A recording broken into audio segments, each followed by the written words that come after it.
Yo, what is good? My anime faithful, what is good, yo? Guys, we are in such an interesting position with these animes that are coming out lately. Um, to be fair, I honestly didn't think of any way of this show kind of getting dark, and then this episode just shows up. Like, holy crap.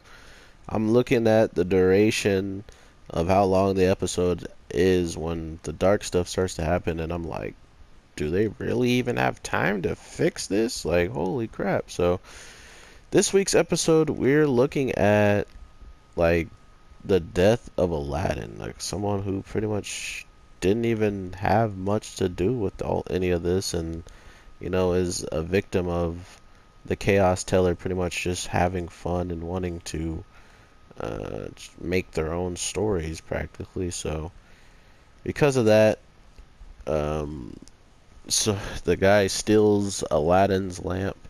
It's like Safar, like Sahar. I can't even. I never could pronounce that guy's name. Like if I heard it said in English, I could probably pronounce it, but I always said it wrong when I try to ask people what the guy's name from the villain's name in Aladdin. But the weird part of watching this was just the fact that with Aladdin being there with them and everything seemingly going according to normal code, just all of a sudden we're just left with this moment of unreal, like, bloodshed and Aladdin pretty much protecting Rena, who for some reason is just not feeling it at all. She's looking pale, she's passing out, and I guess jumping from story zone to story zone without like actually taking any real rest is what's fatiguing her. But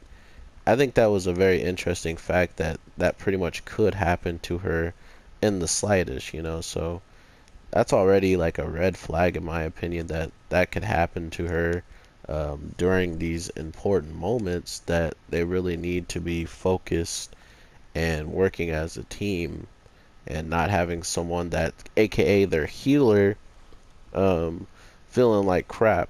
So it was a very interesting way to show just how things are kind of changing in the narrative, which I like a lot.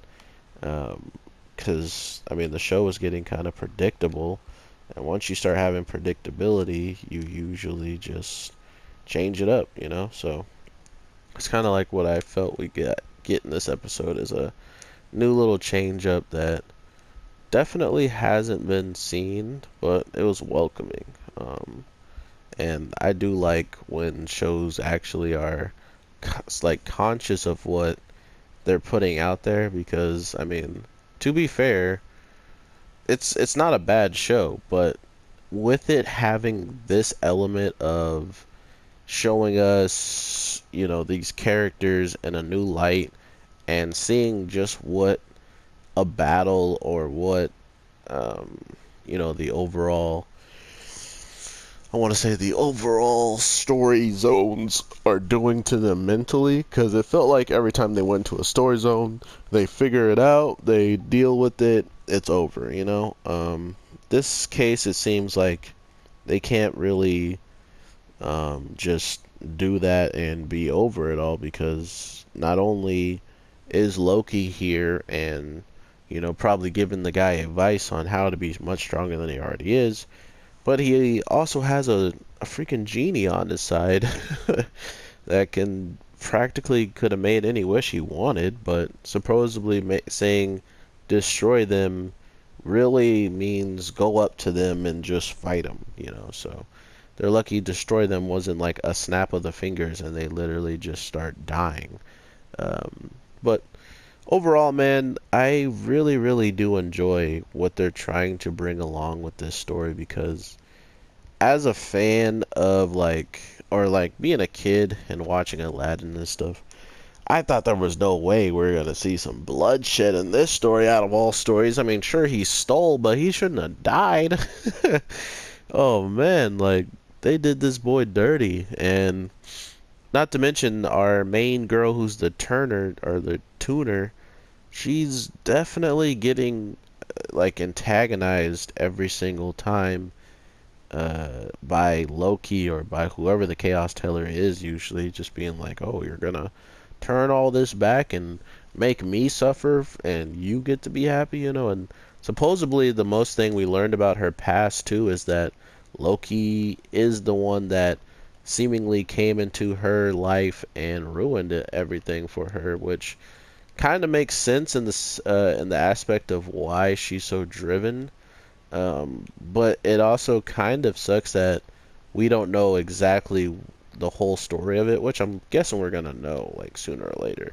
But it just sucks in the sense of we're seeing Loki and he's just having a ball, and we have her who's just like suffering through all this stuff, and I don't know. It's a very interesting narrative because if you really think about it, Loki and this other girl who's the priest or like the queen of the chaos, they're not really that bad, and that's what I was getting into in my other video where they're helping the bad guys live better lives. It sucks to say that these stories that we love and cherished as kids are very subject, like they just don't go well for the bad guys ever. So it's one of those things that all of a sudden, now that the bad guys have it good, what does that mean for everybody else? And what it turned out to mean is everybody else suffers because they're happy, or if the good guy is happy, the bad guys suffer. So it's this really weird notion of who, like, whoever wins gets to live the better life, right? And that's kind of what these bad people in these excuse me, that's what these bad people in these shows have to deal with on a daily, because they usually lose all the time. That's what usually brings people back to these stories to listen, is that their favorite person ends up winning and lives happily ever after, right? So with Aladdin dying, we also learned that whenever you do bring back the story to its rightful spot, you don't necessarily you can't bring people back to life. So with Aladdin straight up dying here, he is just dead. Um, they had a really good idea of trying to find the lamp and maybe bring him back to life with a wish, but supposedly because the lamp was abused by evil or just had bad intentions behind the wishes, the lamp cracked in half, which I've never heard any of the stories do that, which I think was more or less their way of saying, hey, there are a lot of consequences that the chaos bringers or the chaos tellers bring just as much as the good guys bring. And I think that's a smart narrative that they should make now, because as of now, it really does feel like the bad guys are really the ones we should be rooting for. And the people turning the stories back are just doing it because they don't like that those other people are turning the stories the way that they want to. So it's a very weird narrative. I like it just because you kind of get to see both sides are right and both sides are wrong. And to hear that the main girl's grudge is with that guy and she wants to pretty much, you know, get revenge, and she has hatred and stuff on him. They're kind of trying to open up this weird scope of, I think, turning her into someone evil. So I really really hope that we get something worth, like, just some epic fight, or worth just like a crazy build up or something, because regardless of what they do, I'm pretty invested in this now. I like to see where the rest of it's going. And if you guys do as well, make sure to drop a like and subscribe, because I will be finishing this series. Not to mention, guys, One Punch Man is around the corner next month, so I will be recording that. I think I might do a trailer.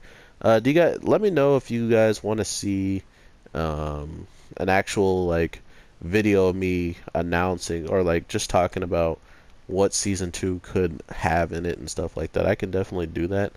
But at the same time, I do reviews, and I don't mind just having only reviews, like mostly on the channel only. So with all that being said, I hope you guys have an amazing day, night, evening, whatever the case, and I hope you do choose to subscribe, because I hope to see you in the next one.